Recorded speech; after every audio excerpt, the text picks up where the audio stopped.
You're telling me a crescent made this, Grizzly? I don't believe you. Alright, it's time to chase the truck! And the next stage, which is kind of what we're doing, but not the end goal per se. Anyway, here he is.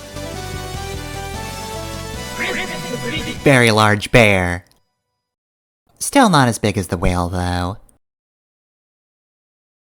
Okay, so hey, remember all those, vehicle stages I liked in X4? So this is another one of them, but I don't really like it that much. Good news is, we are going to destroy the Maverick trucks.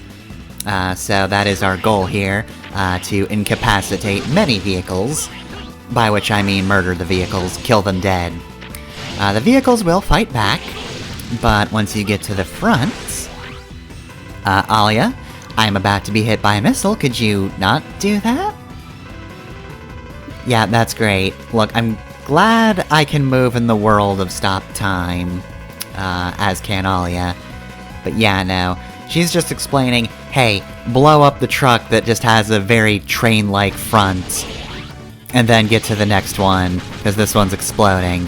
Here's a man who's a car. Can move forward, but that one didn't.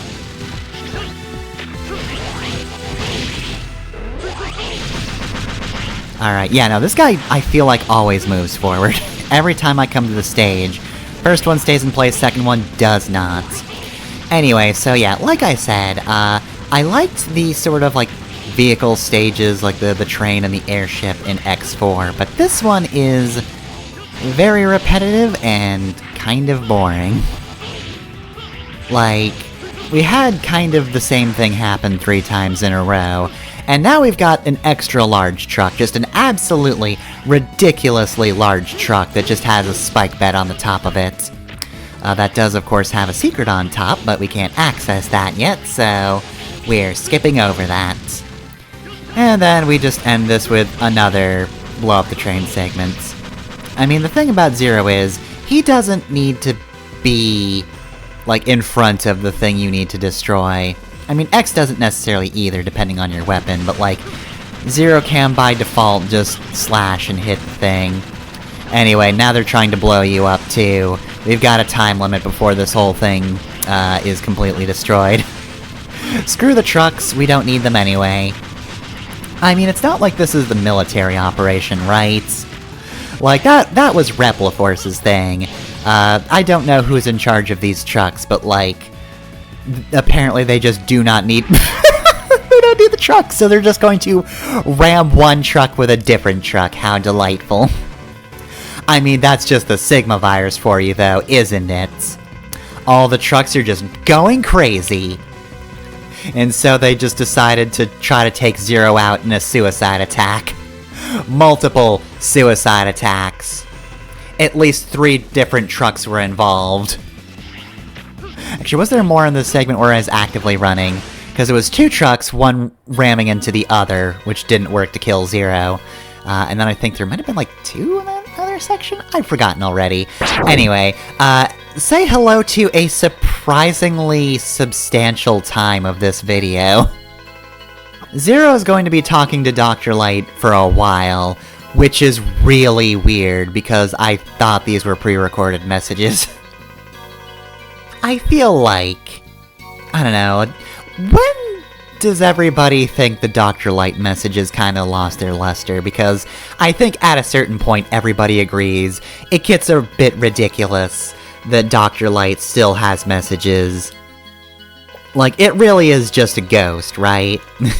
The whole thing in the first game was that they were Dr. Light's final messages to X, but god, he has so many final messages, and also, just in case Wily's final creation happens upon one of these capsules, I'm assuming you're now X's best friend, so that you'll take this back to him, and not take it for yourself.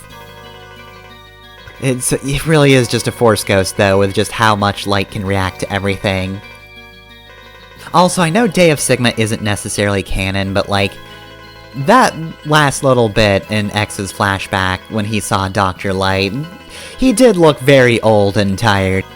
he was very haggard. It was very clearly kind of his final days. So, you know, he didn't have long left. But then he also had time to give X, like, 50 different armors. I don't even know if X will function correctly. I need to keep him asleep for a while to make sure he doesn't go mad and kill everyone. But also, in case that doesn't happen, here's like 15 different armors for you, X. This one's the Falcon armor, it makes you fly.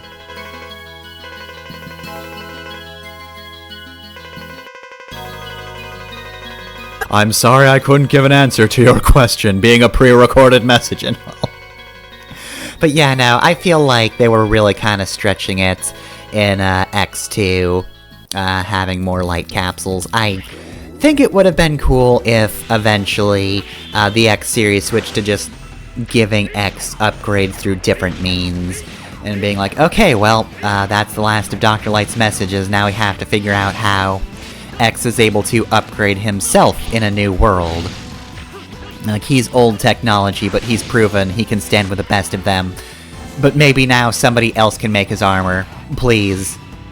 We really dug into Dr. Light's retirement days. I don't think he ever did. I think he just kept making armors until he maybe died? Or I don't know. Maybe he just went mad, painted himself blue, and has just been going to all the capsules and pretending to be, you know, his own final messages. He's a very good actor.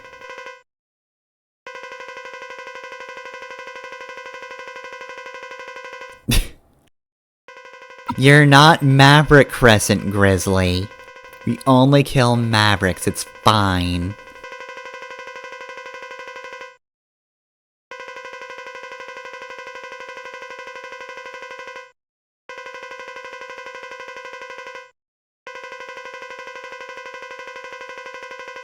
So, apparently, Reploids in this world really don't like the Maverick Hunters.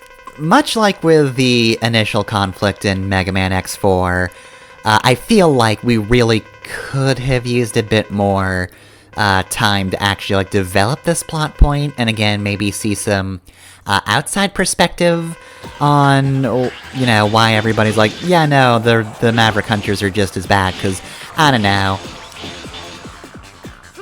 Here's the thing, Repliforce actually works pretty well as the setup for that, all things considered. Anyway, though, I guess I'll talk about that less. It'll come up later, so it's not the end of that conversation. For now, we are being attacked by a bear.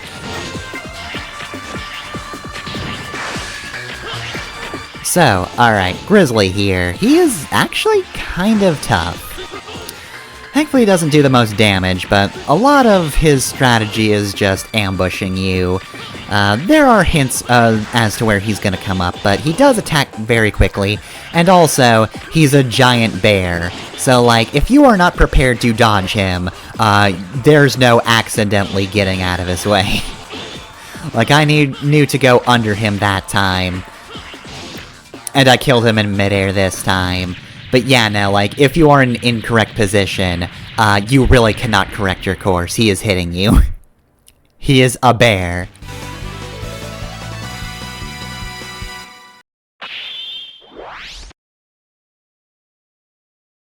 So yeah, can be a bit tough to dodge, though. I don't think I had too bad a time with him overall. I think once you know what to expect from Crescent Grizzly, it's a little easier to, actually fight him.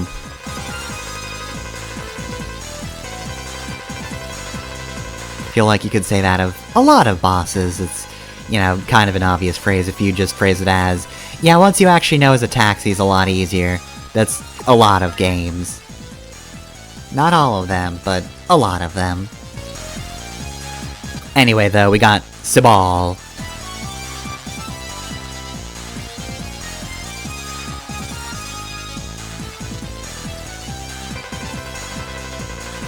Crescent Grizzly had Orichalcum! Alright, well, we've got a legendary material. Extremely powerful. Somebody else can pick it up, though. It's very heavy. Alright, well, return to base we shall. So yeah, like I said, the Dr. Light capsule went on for quite a while. I feel like a pretty good chunk of this video was just, God, what was that, like 3 minutes in a row of Dr. Light talking to Zero inexplicably? Oh well. Anyway, I guess I'll do some, item equipping real quick. I thought I did this less on camera. Not that there's much for me to equip, but still. Anyway, though, yeah, otherwise, that is it for this episode of Mega Man X5. I suppose next time, there's only one more item for us to find before we finish up the cannon, so... Well, I mean, Crescent Grizzly didn't much like us. What's the final person gonna think of the Maverick Hunters? Who knows? If I had to hazard a guess, though, probably kinda negative.